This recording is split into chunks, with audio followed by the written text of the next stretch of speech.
नमस्कार विद्यार्थी मित्रांनो, मी मीरा भोपाळे स्वागत करते तुमचं जय हिंद पाठशाला या यूट्यूब चॅनलमध्ये.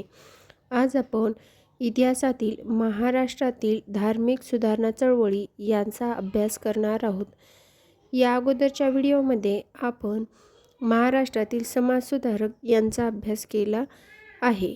चला तर मग सुरुवात करूया आजच्या व्हिडिओला. आजच्या व्हिडिओमध्ये आपण प्रार्थना समाज, सत्यशोधक समाज, सार्वजनिक सभा, परमहंस सभा आणि ब्राह्मो समाज यांचा अभ्यास करणार आहोत. व्हिडिओ शेवटपर्यंत पहा, कारण यातून तुमचे ॲटलिस्ट 1 ते 2 मार्क इतिहासाचे कव्हर होतील. चला तर मग सुरुवात करूया प्रार्थना समाजाने. प्रार्थना समाज ही महाराष्ट्रातील धार्मिक व सामाजिक सुधारणा चळवळीतील एक महत्त्वाची संस्था मानली जाते. मग या संस्थेची स्थापना कधी झाली तर 31 मार्च 1867 मध्ये मुंबई येथील गिरगाव भागात स्वतःची इमारत ह्या प्रार्थना समाजाची होती आणि तिथेच ही स्थापन झाली. मग ही संस्था कोणाच्या प्रेरणेने स्थापन झाली तर ब्राह्मो समाजाचे नेते केशवचंद्र सेन यांच्या मुंबईतील व्याख्यानावर प्रेरणा घेऊन या समाजाची स्थापना केली. याचा वैचारिक वारसा पाहायचा झालं तर प्रार्थना समाजाने भगवत धर्माचा वारसा घेतल्याचे मानले जाते.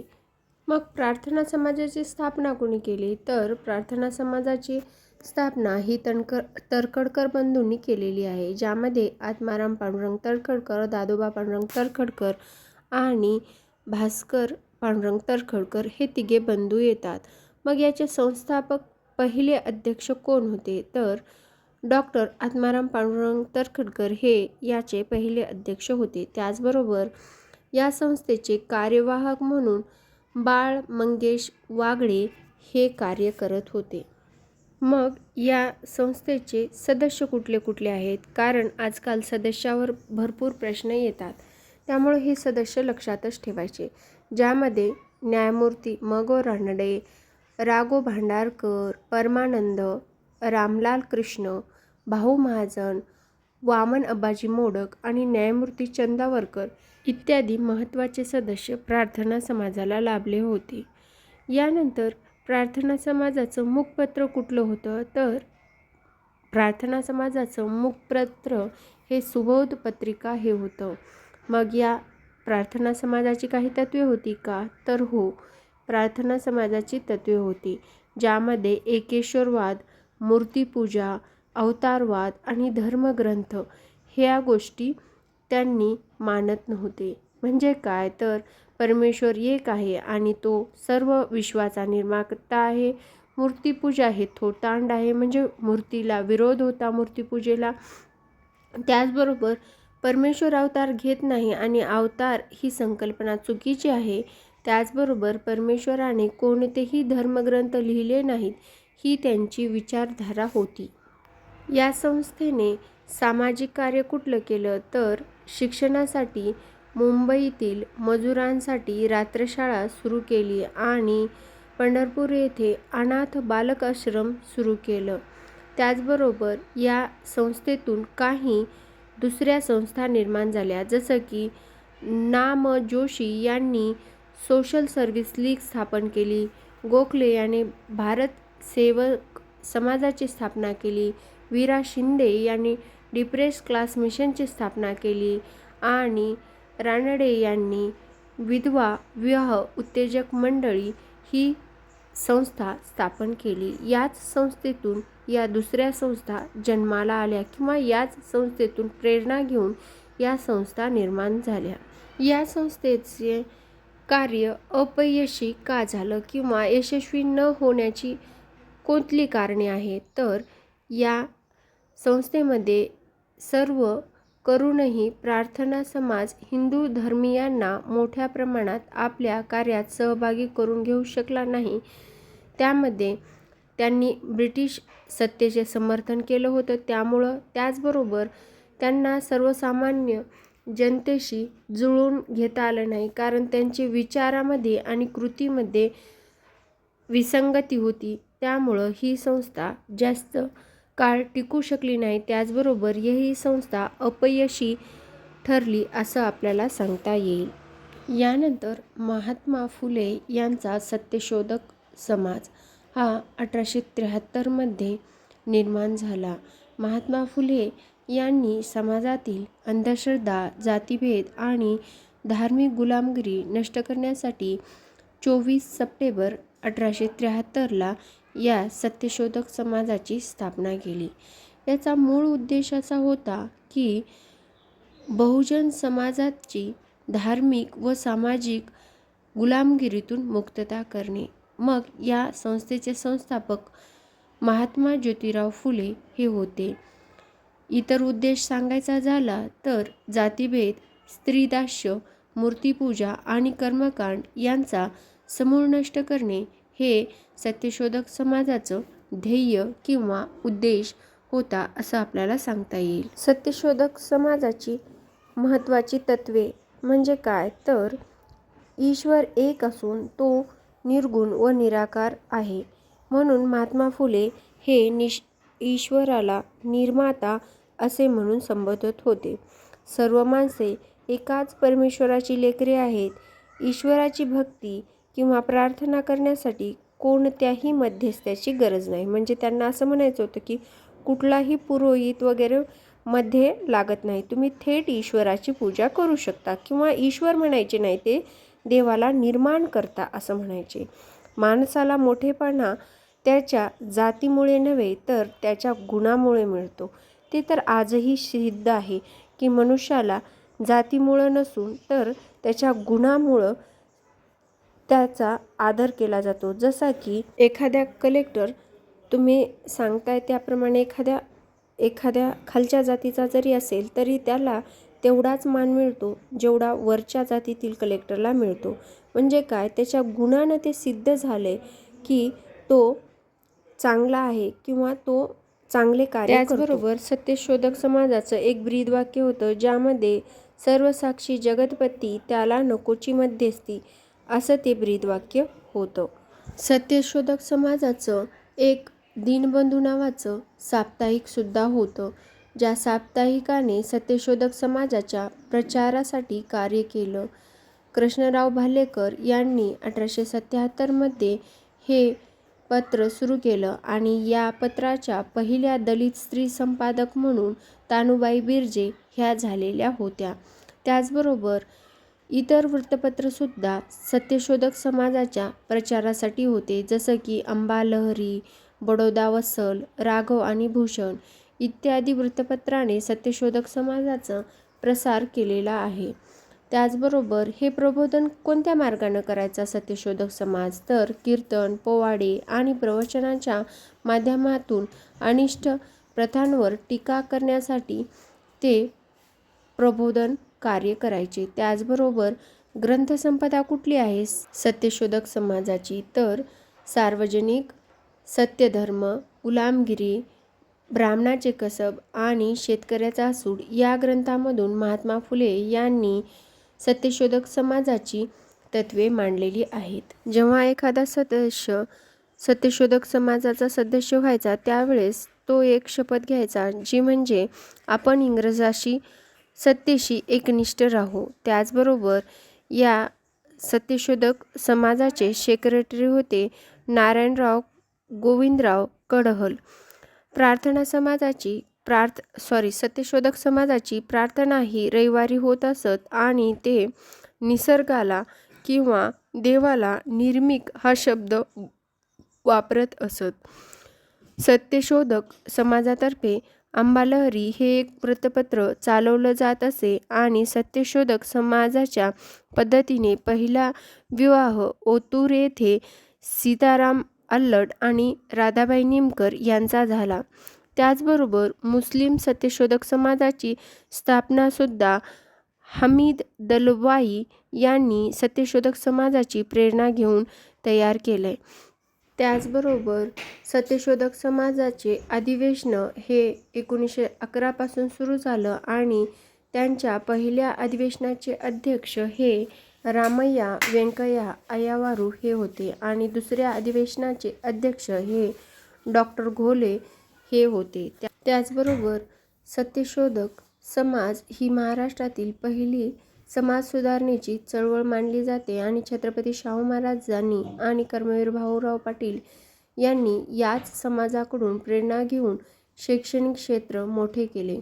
डॉक्टर बाबासाहेब आंबेडकर यांनी देखील दलित उद्धारासाठी याच कार्यापासून प्रेरणा घेतलेली आहे. 1885 मध्ये महात्मा फुले यांनी पुण्यात मिरवणूक काढून सामान्य जनतेला एकत्र आणण्याचे प्रयत्न केलेले होते.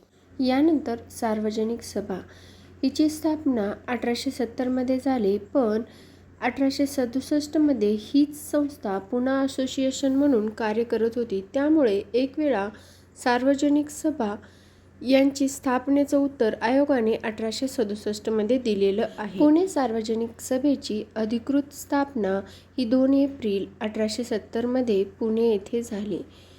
प्रारंभीला याचा मुख्य उद्देश होता की पार्वती मंदिरात जी संस्थानातील आर्थिक भ्रष्टाचार झाला होता त्यावर पाहणी करणं हा उद्देश होता. मग याचे संस्थापक कोण आहेत तर महादेव गोविंद रानडे आणि गणेश वासुदेव जोशी, ज्यांना आपण सार्वजनिक काका म्हणून ओळखतो. मग इतर संस्थापक सदस्य कुठले आहेत तर शिवराम साठे, सीताराम चिपळूणकर आणि सदाशिवराव गोवंडे हे इतर संस्थापक सदस्य आहेत. मग या संस्थेचे पहिले अध्यक्ष कोण तर औंध संस्थानाचे श्रीनिवास पंत प्रतिनिधी हे या सभेचे किंवा या सार्वजनिक सभेचे पहिले अध्यक्ष बनले. उपाध्यक्ष होते श्रीमंत चिमाजी रघुनाथ पंत, हे सचिव होते भोर संस्थानामध्ये. न्यायमूर्ती रानडे हे सरकारी नोकर असल्यामुळे त्यांनी अधिकृतपणे सभेचे सभासद नव्हते, मात्र सभेच्या कार्यामागील मूळ विचार आणि कल्पना ही त्यांचीच होती. तर त्यांची प्रत्यक्ष अंमलबजावणी सार्वजनिक काका म्हणजेच गणेश वासुदेव जोशी यांनी केलेली आहे. आता सार्वजनिक सभेचं मुख्य किंवा प्रमुख कार्य आपल्याला असं सांगता येईल की 1876-77 मध्ये जो दुष्काळ पडला होता, या दुष्काळाला आर्थिक व कृषीवर ज्या समस्या निर्माण झाल्या होत्या त्याचा अभ्यास करून त्यांनी साराबंदीचीच म्हणजेच खंडबंदीची चळवळ उभारली होती, तेही लोकमान्य टिळक यांच्या मार्फत. टिळकांनी याच काळात सार्वजनिक सभेवर जहालाचं वर्चस्व निर्माण झालं आणि रानडेंनी सार्वजनिक सभेची सोडचिठ्ठी घेऊन डेक्कन सभा स्थापन केली.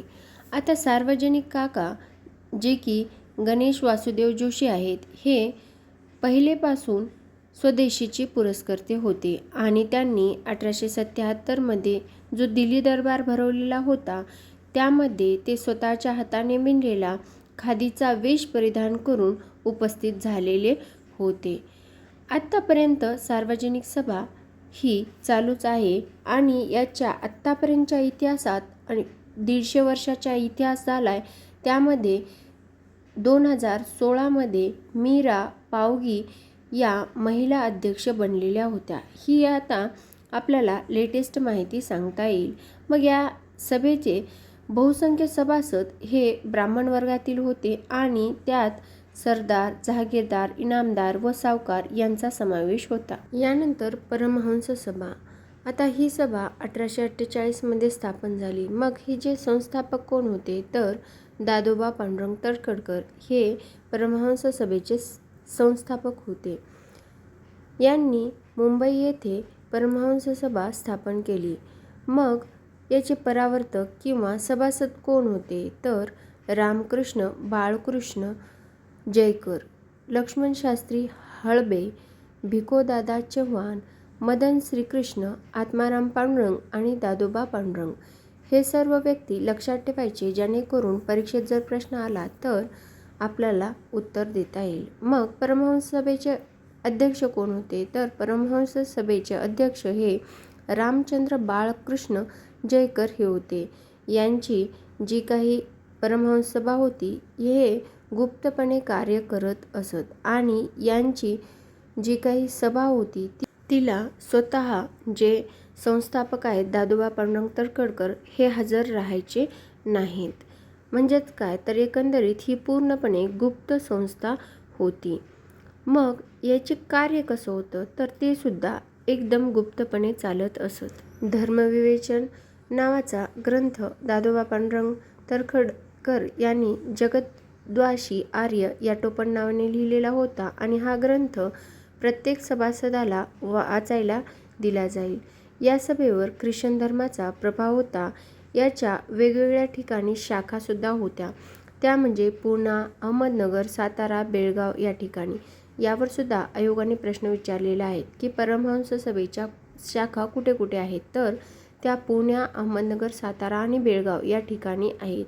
मग ही जी संस्था होती परमहंस संस्था बरखास्त किंवा बंद कशी झाली तर या संस्थेचे सभासदाचे नाव फुटले आणि ते वृत्तपत्रात जाहीर झाले, त्यामुळं ही संस्था बरखास्त झाली किंवा बंद केली. मग या संस्थेचं काय तत्त्व होतं तर या संस्थेचे तत्त्व विधवा विवाहास पुनर्विवाहास प्रेरणा द्यायची, त्याचबरोबर बंधुभाव सर्वांनी बंधुत्वाने भावनेने वागावं असं होतं. त्याचबरोबर स्त्री शिक्षण, त्याचबरोबर महार, मांग आदी लोक यांना विद्या द्यावी, एकेश्वरवादाचा पुरस्कार करावा, मूर्तीपूजा परमहंस मंडळीला मान्य नव्हती आणि जातीभेद करू नये असं प्रमुख उद्दिष्ट परमहंस मंडळीचं होतं.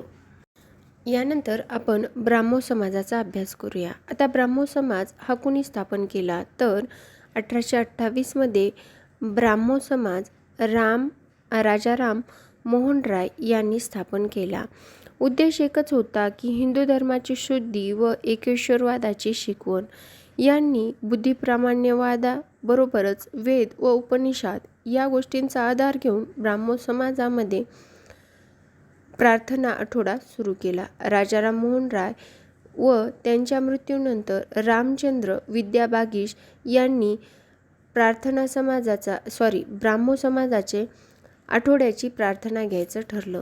1833 मध्ये राजाराम मोहन राय यांचं ब्रिस्टॉल येथे मृत्यू झाला आणि त्यानंतर ब्राह्मो समाजात मोठा बदल झाला.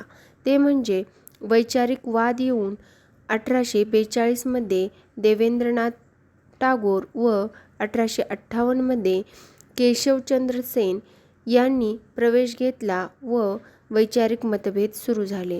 या वैचारिक मतभेदातूनच 1865-66 या काळामध्ये ब्राह्मो समाजामध्ये फूट पडली, ज्यामध्ये ब्राह्मो समाज ऑफ इंडिया आणि आदि ब्राह्मो समाज असे दोन गट पडले.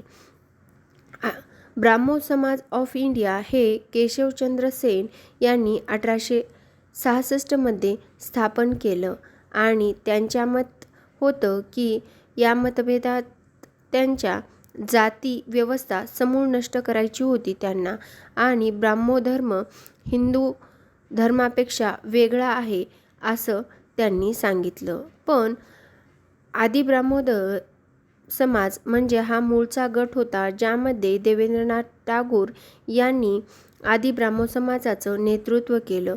यांनी सांगितलं की जातीची ताठरता कमी व्हावी, ब्राह्मो धर्म हाच हिंदू धर्म आहे असं म्हणून.